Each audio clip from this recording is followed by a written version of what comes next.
Brett, how do you want me to refer to you throughout this interview? You want me to call you just Brett or Mr. Rogers? Brett's fine. Brett's fine? Yeah. Okay, excellent. All right, Brett. So my first question for you is really straightforward. Why do you think you're best suited to be the top attorney for Snohomish County? Yeah, so I do have my law degree. I went to law school while working full-time for Seattle Police Department. And after I passed the bar, I maintained a solo law practice in Lake Stevens for about a decade. So I do have the legal background that's required to be prosecutor. But I think more than that, I bring something extra to this role. I have over 20 years of law enforcement experience. I got my start in corrections back in Wisconsin. I was a correctional officer for 3 years before making the jump to law enforcement, and then I moved out to Washington in 1996 to work for Seattle PD. I worked my way up through the ranks to lieutenant while I was with SPD, and I enjoyed a wide variety of assignments and roles while working for SPD. My daytime, my government employers, if you will, have tapped my expertise throughout the years. I worked in what's now the Office of Police Accountability for 4 years, conducting internal investigations. It's not a requirement to have a law degree to work in that section, but it's helpful to have experience fitting facts to policies or laws and weighing evidence and credibility of witnesses. I also worked for Seattle Public Schools conducting internal investigations for 3 years. And then I realize I'm kind of jumping back and forth a little bit, but my final assignment with SPD was working in the audit policy and research section, where shortly after the U.S. Department of Justice came calling and the city entered into a settlement agreement, I helped revamp some of the department's policies in order to comply with that settlement agreement. That again was one of those roles that I was assigned to because of my law degree. Also, as part of my duties with audit and policy, I sat on SPD's Use of Force Review Board. I know that police accountability is a hot topic the last number of years. So I've got experience evaluating use of force. I've got experience conducting internal investigations into allegations of police misconduct. And having worked my way up through the ranks in SPD, the largest group I ever oversaw was approximately 120 people. So I have experience managing a large number of folks in a government setting. And really it comes down to, when you're in a leadership position like that, is setting policy and making sure that your directions are carried out by the subordinate troops that are actually out there doing the work. And so I draw the analogy with my Seattle work with the Snohomish County Prosecuting Attorney's Office is very similarly, it would be my responsibility to set policy for the office, to provide guidance to the subordinate deputy prosecutors, and then make sure they have the training and skills and resources that they need to do their job, and then let them do it, and following up to make sure that they're doing what I'm asking them to do. Yeah, definitely. And just a question, because you said you had experience in Wisconsin, you came to and worked in Seattle for a significant number of years. What makes I guess what attracts you to being the prosecutor for Snohomish County?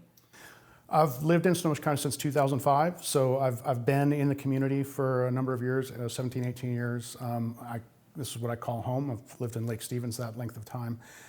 So I love Snohomish County. It is my home, even though I commuted to Seattle for a number of years.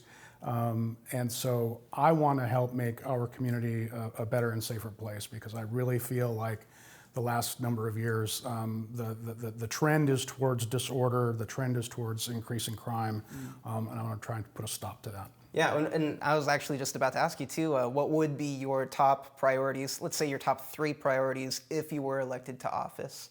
Yeah, if elected, my top priorities are public safety, it's probably a gimme, but and then transparency and accountability. And I really see those 3 things are kind of interrelated. Accountability is for everyone. It's for the people on the street that are accused of crimes. It's for me as an elected official. It's for police officers. Accountability is for everybody, and that's how we're going to approach things.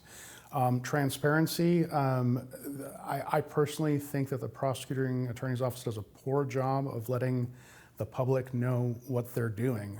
There's no way to easily tell the workload they're carrying, what they're accomplishing, perhaps what they're not accomplishing.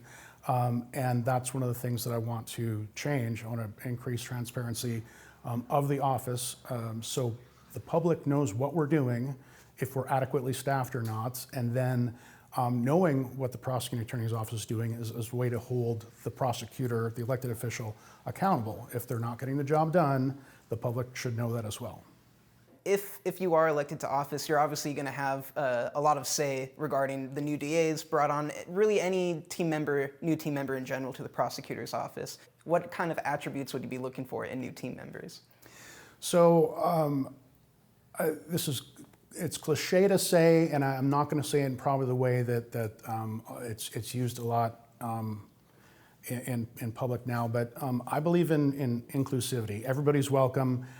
Maybe not focus so much on our differences, but just say regardless of who you are, your background, what you look like, you're welcome here. I want you to be part of the team. But much larger than that, I want to have people that will honor and uphold the federal and state constitutions as well as our laws, and with the understanding that they're expected to respect the rights of the accused. At the same time, I want them to realize that the criminal justice system is an adversarial system, and I want to make sure they realize what side they're on, and that's the side of serving the people of Snohomish County and seeking justice for victims. And kind of piggybacking off of, exercising the law on behalf of all people, regardless of whatever. With America's political divide sort of reaching extremes over the last few years, how can the Snohomish County Prosecutor ensure that they won't be incentivized or, I guess, influenced by political incentives? It takes probably some backbone to not cave to pressure of whatever direction it's coming from. Politics has really kind of invaded everything the last several years. I think it's unfortunate, but I think if the prosecutor focuses on the core missions of the prosecuting attorney's office, really focuses on the job, remembering who the ultimate client is, and that's the people of Snohomish County, and essentially staying in your lane, not getting caught up in the latest cause of the day, I guess. Because oftentimes something will happen on the opposite side of the country and it gets everybody talking and everybody worked up. But really whatever that was may not be occurring in Snohomish County. It might not be important to our day-to-day work. And so if we're focusing on that, maybe ignore some of the noise. I think that's probably the best way to go about that. And I appreciate that approach of, there's a lot of complex issues happening across the globe even, but let's focus on the people in Snohomish County, right? And I guess my question then would be, how do you plan on sort of tapping into the needs of Snohomish County and making that communication? Because you mentioned earlier transparency, which would come from the people looking at you, but how are you going to get an understanding for what the people need from you? So I declared that I was a candidate January 1st, so it's still fairly early days, but I have started making the rounds and traveling and speaking to some groups. I'm going to continue to do that. I'm going to travel all over Snohomish County. I will talk to any group that's willing to have me, and because I want to hear from people from all walks of life what their concerns are, because I think I know what my concerns are, and talking to some people I know what some of the concerns are, but I want to get a very broad spectrum of what is important to people out there. I don't think this is what you're getting at, but as far as there are these various communities throughout the county, but it's important to realize that in these days, crime doesn't stop at the city limits or the county line. So what I really want to do is partner with the local municipalities and perhaps the surrounding counties to really get a sense of who are our most prolific offenders. Because, let's say somebody commits a crime in Everett and then commits another crime in Bellevue and commits a crime in Arlington.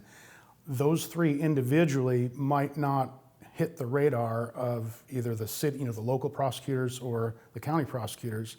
It might not hit their radar, but if everybody gets together and talks and you can figure out, hey, we've got this one person that's really, causing a lot of problems for multiple jurisdictions, maybe we need to prioritize prosecuting that person. And talking about future challenges that might be yours as a Snohomish County Prosecutor, how do you plan on reducing recidivism in Snohomish County? So whether we're talking about drug addiction or criminal behavior, there's one thing that absolutely doesn't work, and that's enabling that behavior. You're just encouraging it to continue. And unfortunately, what I think we've seen and what I've seen starting to pay attention to what is happening at the prosecutor's office is that there really seems to be kind of a catch and release mentality where somebody will get arrested, they'll kick right back out on the street. Maybe a year or two from now we'll file charges and then hold them accountable. That's not doing anybody any good. Because in the meantime, if somebody's addicted, they're going to need to continue to feed that addiction. And if they're or committing crimes, they're going to continue to commit crimes while they're waiting to be charged and maybe waiting to go to trial. So we really need to we really need to slam the brakes on that and stop catch and release. And as I see it, every time, people talk about, recidivism and the revolving door and we can't arrest our way out of this problem. I see it as every time a person hits the criminal justice system, that's an opportunity for an intervention. We can't, as society, we can't force people to decide to clean up, stop doing drugs, maybe turn their life around if they've been committing crime. We can't force them to do that, but when that person is ready to accept help, we need to be there to offer it. So I think there is something to be said for holding people accountable up front. Let's say we send somebody to jail for 364 days, and at the end of that time, they come back out and nothing else has changed. We've given them the opportunity for maybe some drug treatment while they're in jail. The social workers will work with them, trying to get them stable housing or maybe a job lined up for when they get out. But at the end of the day, nothing's changed. They go back to doing what they were doing. At least during that 364 days, they were not out victimizing other people. And while it's not ideal, I think there is something to be said for that. And like I said, if we treat it like every time they hit the system is an opportunity for an intervention, maybe next time they'll be ready. But to just arrest them and let them walk out the back door, enabling their behavior, that doesn't do anybody any good. And on a related note, Snohomish County does already have a couple programs in place like TAP, which is Therapeutic Alternatives to Prosecution, and then the Felony Diversion Program. Essentially, they're opportunities for certain offenders to have alternatives to prosecution. Do you plan on keeping those programs, making changes to them, or potentially adding new ones? So I support those programs in theory. As I mentioned earlier, the prosecuting attorney's office is really too opaque in my opinion. I've done some searching. I haven't been able to find any indication of how many people are going through these programs, what does success look like, what's the success rate. So without knowing that information, I really can't say if I would continue them or what changes I would make to them. But in theory, I'm for giving people a second chance if it's a one-off, a mistake, and they own up to it, and they're willing to do certain things, whether that be restitution, drug treatment, etc. I'm all for that. Right. So just phrasing it back to you to demonstrate that I understand, you're into the idea essentially, and you think that's a good route, but until you actually have your finger on that pulse and know what the results of those programs are, you can't really say yay or nay quite yet. Yeah. Okay. This question is just a fun little question I like because it kind of gives a little personality to whoever I'm interviewing. But let's say you just finished a 10-hour workday. It's nighttime, you don't have time to cook dinner, you don't want to get groceries, you have to go through a drive-through. Where do you go and what do you order, Brett? So realistically, I'd probably go home and make a sandwich. But for the sake of argument, the cupboards are bare, right? Mm-hmm. I would go to, if I had to go to fast food, I'd probably go to Taco Bell, get a couple double-decker Taco Supremes. I don't think they make them anymore, but if they do, I'll throw a chili cheese burrito in there as well. Excellent, excellent choice. I do have a question related to this. Are you a fan of their Baja Blast? I've never had it. I've never had it. Are you a fan of soda in general? Yeah. Yeah. I would definitely recommend next time you're in the dire straits and it is Taco Bell, I would definitely order a Baja Blast because, yeah, I'm not a huge soda fan, but Baja Blast is delicious, especially when paired with Taco Bell. All right, well, that's all the questions I have for you, Brett. But is there anything else you want to say regarding Snohomish County, your campaign, anything? I have a campaign website, votebrettrogers.com. I'd love to hear from people. I'm as responsive as I can be. If people have questions, they can shoot me an email. Love to hear from people and what their concerns are. Excellent. Well, thank you so much for meeting with me, Brett Rogers, and good luck on your campaign. Thank you.